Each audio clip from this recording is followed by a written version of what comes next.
दोस्तों नमस्कार। एक कबीर साहब का शब्द सुनाते हैं शब्दावली से। कबीर बीचक के 3 भाग हैं, साखी, शब्द, रबैनी।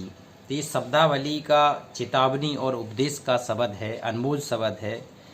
मनुष्य जीवन का लक्ष्य क्या है, ये बहुत ही गहरा शब्द है, इसको ध्यान से सुनना, शेयर करना। साधो क्या देख दीवाना हुआ रे, साधो क्या देख दीवाना हुआ रे।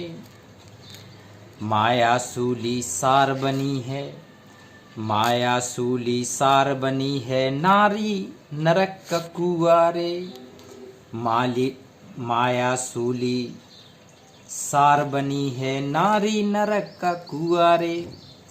हाड़ मास नाड़ी का पिंजर, ओता में मनुआ सुआरे।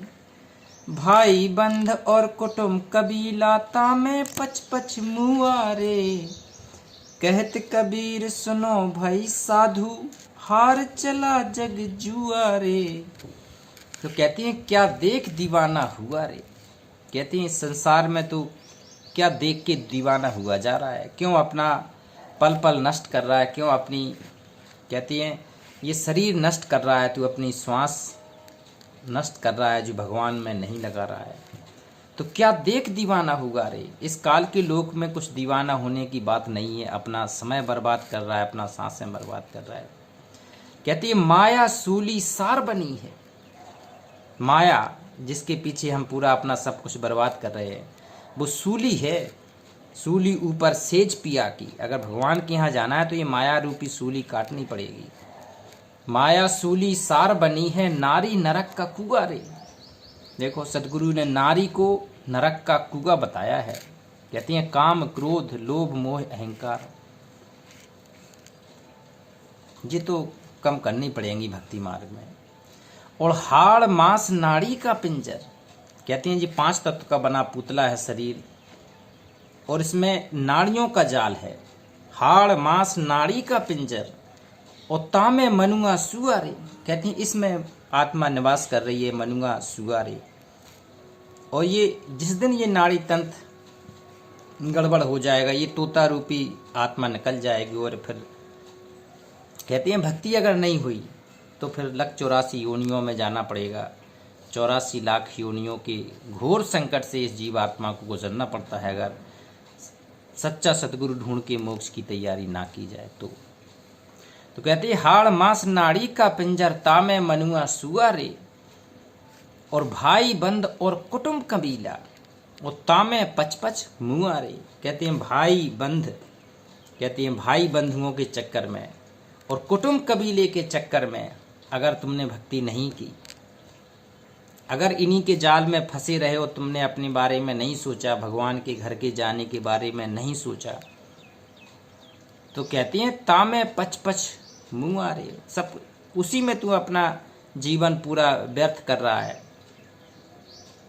कहती है कुल करणी के कारण है, और ये जग रहा भुलाए।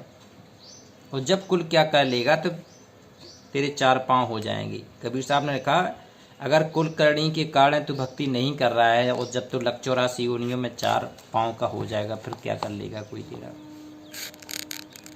तो भाई बंद और कुटुंब कबीला, तामे पच पच मुआरे। ओ कहत कबीर सुनो भाई साधु, हार चला जग जुआ रे।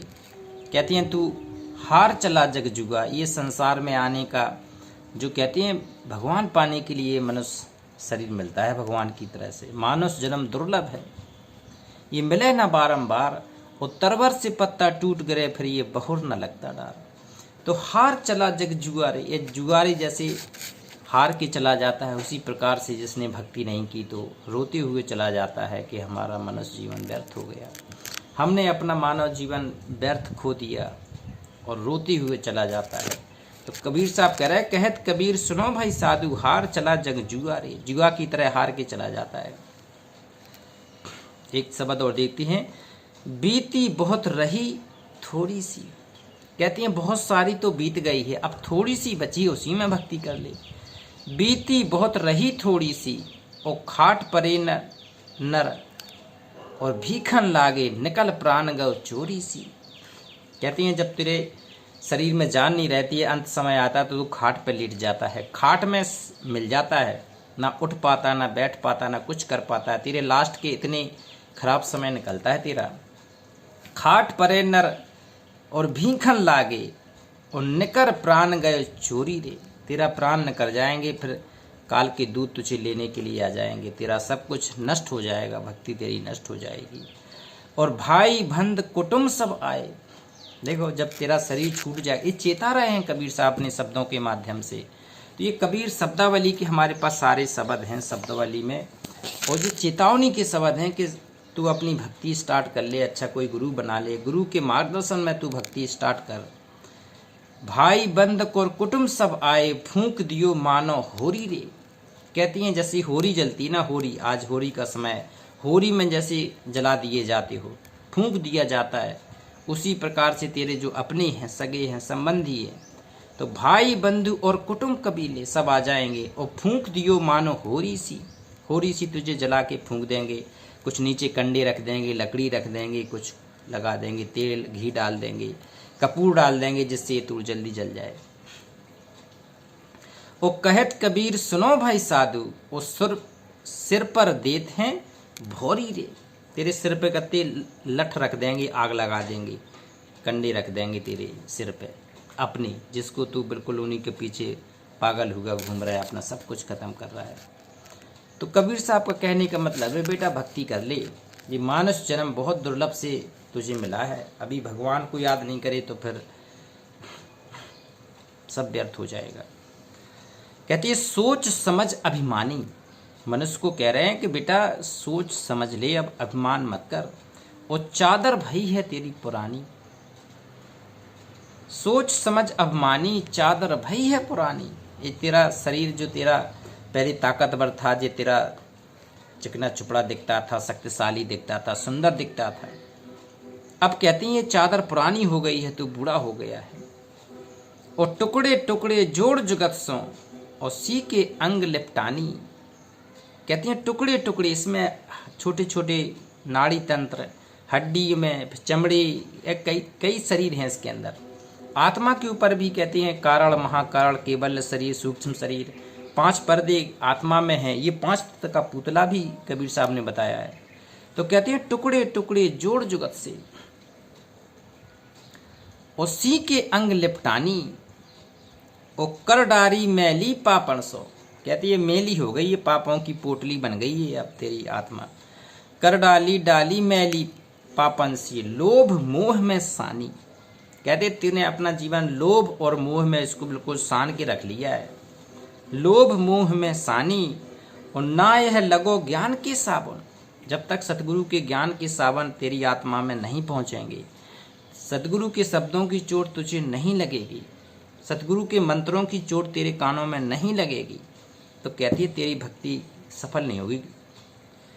कहती है ना यह लगो ज्ञान के साबुन, ना धोई मल पानी, और सारी उम्र ओढ़ते बीती और भली बुरी नहीं जानी। कहते हैं सारी उम्र तो तूने ओढ़ ओढ़ के पाप पुण्य की पोटरी बना ली, तूने पूरी इतनी पोटरी बन गई कि तू उसके भुगतना पड़ेंगे फिर कर्म के संस्कार। सारी उम्र ओढ़ते बीती और भली बुरी नहीं जानी, अपना ना भला जाना तूने ना बुरा जाना, पूरा समय बर्बाद कर दिया। और शंका मान जाए पिए अपनी, शंका मान जाए अपनी, यह है चीज बिरानी। बताओ, कहते हैं जो शंका है इसका समाधान होना बहुत ज़्यादा जरूरी है। यह है चीज बिरानी, ये सबसे बड़ी चीज है। और कहत कबीर धर राख जतन से, फिर हाय नहीं आनी। कहते हैं अगर तूने जतन रख के अपन भक्ति कर ली तो फिर हाय नहीं आनी, इस काल के लोक में फिर नहीं आना है तुम्हें। तो कहते हैं जतन से भक्ति कर ले, जतन से ध्यान से भक्ति करते, श्रुत से भक्ति कर ले, सतगुरु के चरणों में बैठ के अपना सर्वस्व न्यौछावर कर दे, तन मन धन सब कुछ समर्पण कर दे सतगुरु के चरणों में। कहत कबीर घर राख जतन से, और फिर हाथ नहीं आनी, फिर इस काल के हाथ नहीं आनी और ना इस काल के लोक में आनी। और पूर्ण मोक्ष के लिए फिर हम अपने सतगुरु के घर जाएंगे। परम आनंद स्थान, स्वच्छ पवित्र स्थान, शाश्वत स्थान, तेजोमय स्थान, सतलोक की यात्रा पर निकल के हम काल के जाल से मुक्त हो जाएंगे। तो ये सतगुरु की कृपा से होगा। सतगुरु इसीलिए हमें कबीर साहब चेता रहे हैं, चेतावनी के उपदेश दे रहे हैं कि बेटा ये भक्ति का समय है और भक्ति करने का सही अवसर होता है कि अपने आप को शुद्ध बना लो। तो शेयर करें, कबीर साहब के शब्द चल रहे हैं अभी चेतावनी के अंग के, और ये पूरा कबीर सागर कबीर के शब्दावली हमारे पास है, साखी शब्द रमैनी पूरा साहित्य हमारे पास एक एक करके सुनाएंगे हम। शेयर करें। नमस्कार।